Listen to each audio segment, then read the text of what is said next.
Welcome. Today, we're going to show you how to create your own email template. A good email template will help you set up your campaigns quickly and easily. You'll want to create specific templates for specific uses. For example, you might want one template for your monthly company newsletter and a different one for your weekly sales campaigns. Let's get started. Once you've logged into your Mailblaze account, you'll see your account dashboard. Let's go straight to the templates section of the platform so we can jump right in. First, click on the campaign menu item, then click on Templates from the drop-down menu. If you haven't created any templates yet, this section will be empty. Once you start creating your own templates, you'll find them here. Let's create your first template together by clicking on the Create New button. When it comes to templates, you can choose to start from layouts, themes, save templates, or code. The Layouts option is a great choice if you want a basic template with different column structures. There are 5 predefined layouts available that already contain structures and content blocks. All you need to do is adjust the content and stylization of the template. Layouts also have handy help text in them as part of the template content, making it even easier to know how to use them. To start your template from a layout, click on the layout you want to use and then go ahead and customize it. The next starting point you can choose from when creating your templates is themes. Themes are also what people commonly think of or refer to as email templates. Themes are essentially just fully designed email templates that you could add your unique content to as needed. There are hundreds of themes available in the theme library, which you can use at no additional cost. Another starting point for creating a template is to create one from an existing template under Save Templates. You might find going forward that you want to use an existing template as a base to create a different variation of the original to save yourself some time. The last option is to create a template by using custom code. If you want to create a template in this way, you can paste your custom HTML code for a template here or import it through a zip file or a web address. For this video, we're going to use the simple text layout and start by naming our template. Let's go through the 4 different tabs in the right-hand panel, mainly Content, Structure, Pre-built, and Settings. You'll see these tabs across the platform in all the spaces where you are able to customize elements with some small variations when it comes to form, page, and survey designs. The Content tab contains all the different content block elements that can be dragged into structures in the Design Preview pane. Next, you'll see the Structure tab. Structures provides layout sections that act as containers for your content blocks. Think about it like a painting. Essentially, your structure is your frame and your content block is like the canvas section you paint. There are a variety of structure layouts available with different column configurations. Structures help you organize your content effectively. The Pre-built tab contains pre-built content blocks that have templated structures already placed, which help you design your campaigns with ease. You can select from your template or blocks. If you're looking for inspiration or you're pressed for time, these pre-built templates take a lot of the design thinking work out of it for you. You can also create pre-built structures from your own campaigns. This is great if you want to easily duplicate specific layout sections from campaigns without rebuilding them from scratch. The Settings tab allows you to specify overall settings such as page and text styles, which then auto-apply to your template. We recommend that everyone sets up the Settings tab first, but especially clients who have strict brand guidelines, as it's a real time saver and helps you keep your campaigns consistent. So let's follow our own recommendation and start by completing the Settings section for our template together. We recommended that you keep your template to 600px in the max width. This is the optimal width to use for both large screens and mobile devices. If we wanted to, we could make our template a bit wider here, but let's just not go over 700px. Let's fill out our other settings now.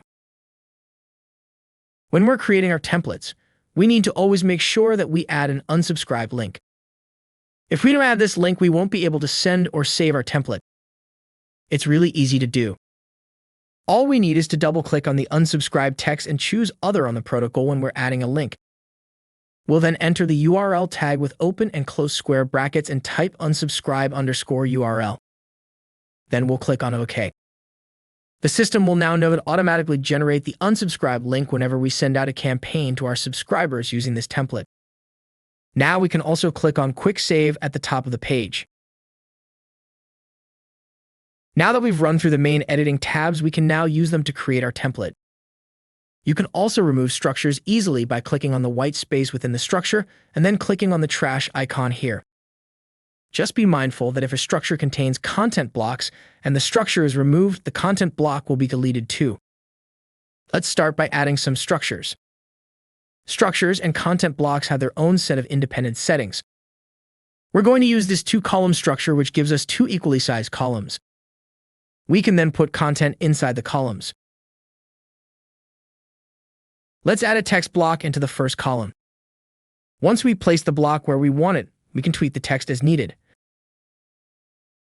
We can change the font, text color, alignment, background color, and margin just like we would if we were using a text editor. When adjusting the margin, we can click on More options to adjust the padding of an element. Padding is the space around an element and can help you ensure your content elements don't feel cramped. In the text editing pane, you'll see all the standard text editing options available that we are familiar with from word processors like bold, italic, etc., but with a few extras like hyperlinks. Hyperlinks can be added to any text we want. We just need to highlight the text that we want to become the link and click on the link icon. Once we've done this, a small dialog box will pop up.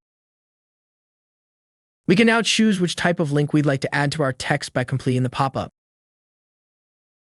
If we want to add specific HTML code to our template, say for just a section of the template, we can click on Source in the text editing pane and paste the HTML code. You will also see the Insert option here. This can be used to add any forms to your template as fields. This is especially useful when we're adding our system-generated links, like our link to the online version of our email, the link to our unsubscribed form, profile update form, etc. If we need to, we can also remove any formatting in the text editing pane here.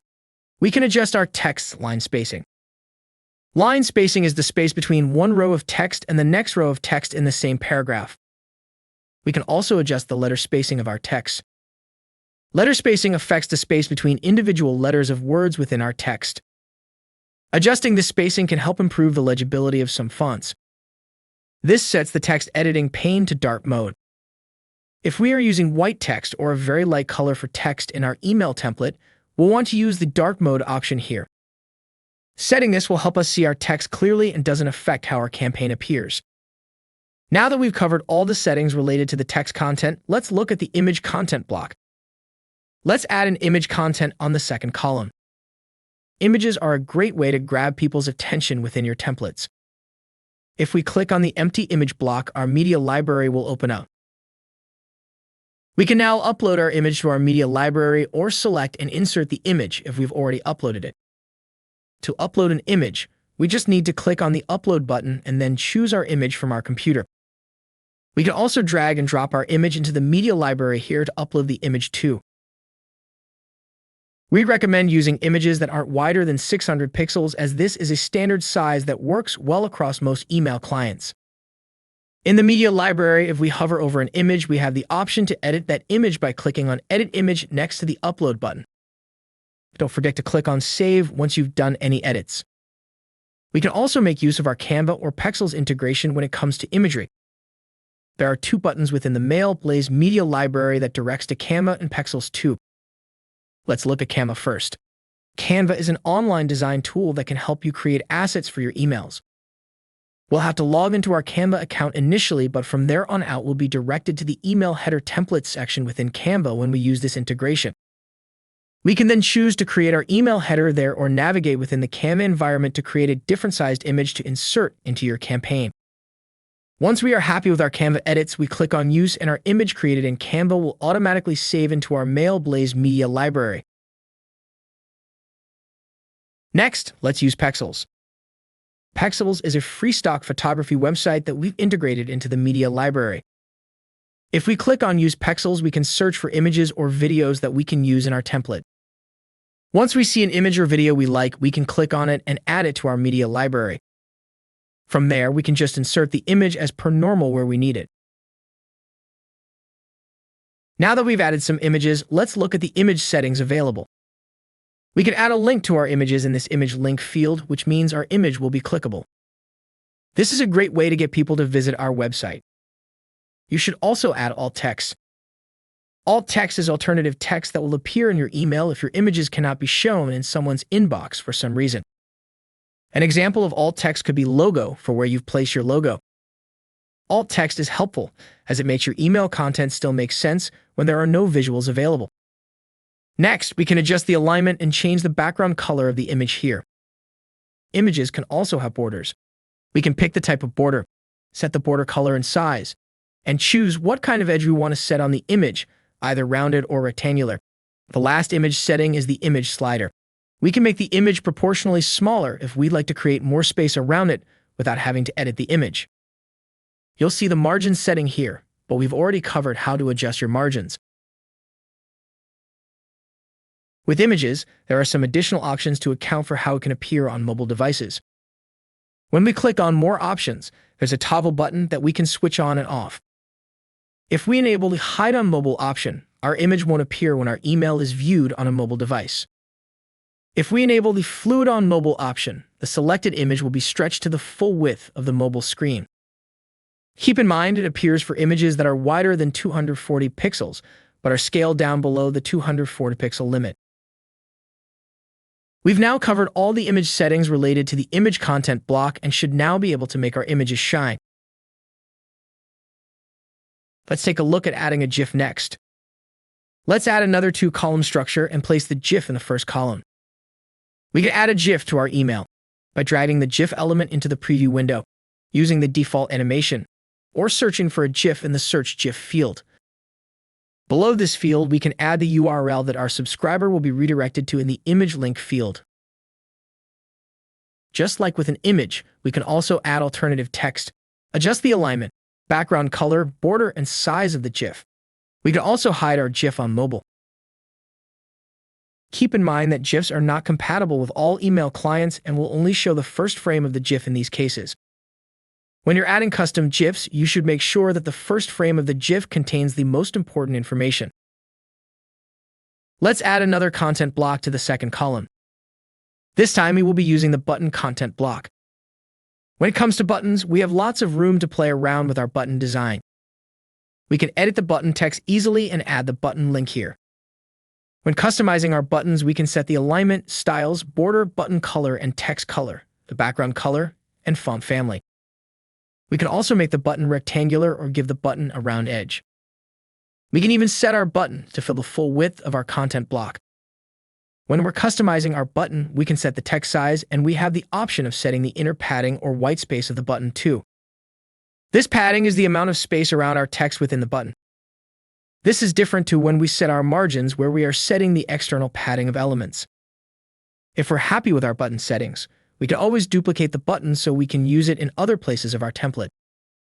To duplicate any content block, we just have to click on the copy icon next to the trash icon. When you click outside the columns of the structure, you can adjust the top and bottom margins of the block. You can also press and hold this icon to place the duplicate button to a different block of the design. Let's use the divider content block next. The divider content block helps us to separate two elements by drawing a line between them. Dividers help us to keep our elements organized. We're able to set the stylization for the divider in a similar way to how we set our borders, but we can stretch or crop the size of the divider as needed. For dividers, we're able to set up whether we want our subscribers to see our dividers on mobile or not by setting the toggle on or off. Another content block that we'll look at now is the spacer block. The spacer content block does exactly what the name suggests. It creates some spacing between elements for us. We can adjust the size of the spacer by clicking on the spacing area in the preview window and dragging the spacer height slider in the editing panel as needed. We can also hide our spacer on mobile. Let's look at the next content block, the HTML content block. This block houses specific HTML code that you might want to add to your campaign. Take note, you don't have to start with your own HTML tags or body tags. You could just use pans, and you can also declare some style sheets here. Another great content block to use is the social content block. The social content block makes it easy to add our social media links to our templates. Once we've added the block to the structure where it's needed, we just have to add our unique social media links and select an icon style that best suits our template design. We want to also make sure that we customize our icons further by specifying the alignment, background color, size, and margin around the icons we've added. Don't forget to add the links here. You can change the order of the icons by moving them to the position you want them to display. If you don't use all the platforms that you see listed, you can just remove the ones you don't need by clicking on the trash can. Just click on Add Another to add more social icons and free to choose from the available in the menu items. We're now set to direct our audience to our social channels. A great way to increase your email engagement is through videos. Let's look at the video content block next. Our platform supports both Vimeo and YouTube videos. The video content block creates a thumbnail for us of the video we want to direct our audience to. We now just need to add our video link and then style the image as needed. Let's cover the RSS content block now.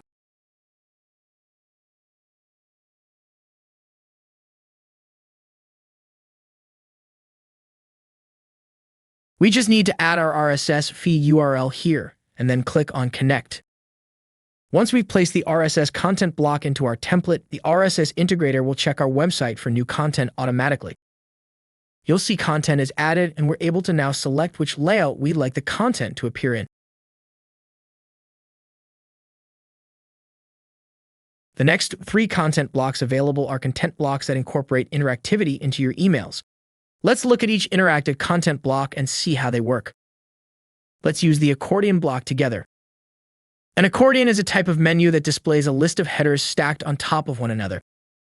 When one of the headers is clicked on, they reveal the hidden information under them. Accordions can be really useful when you want to give your subscribers the options to read more information on some main points you are communicating. Once you place your accordion block, you'll see that you can adjust your text in the same way you would when using a text content block. For our template, let's pretend this accordion answers one of our FAQ. We'll add the question here, and add the answer we want to appear if someone clicks or interacts with the accordion header. To show you how it works, let's view it on preview and testing. You'll see here that once you've clicked on the drop-down menu, it will provide all the text here. Click on Back to Editor to continue designing your template. Next, let's add a countdown timer block. A countdown timer is a virtual clock that counts down from a certain number or date to indicate the beginning or end of an event or offer. Let's say you are offering a promo that's only available for a limited time. The countdown timer can help you drive action on your subscribers' part. Once we place our timer, we just need to adjust the expiration date, customize the font color, alignment, and margin as needed, and we'll have added a timer. As interactive features aren't available in all email clients, we'd recommend adding another text block, for example, with the expiration date and time, just to ensure your audience always knows when your event ends. The last block available is the carousel block. Here, we can add the images that we would like to appear in the carousel. In the carousel block, we can customize the background color, font, and border and hide the block on mobile. It's really important that all the images you want to use for your carousel are the same size and aspect ratio so you can get the best effect. Let's check this content from the preview and testing. Once a subscriber hovers over our image, the images will start cycling through like a web carousel. There are lots of fun ways for you to use this block, but a great use is to show off the different colors a certain product is available in. We've now looked at every content block available to us when creating our own templates. Now let's go through how you can preview and test your template.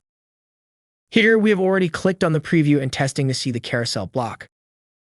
All we need to do is enter our email address in the text field in the top right corner and send ourselves a test email.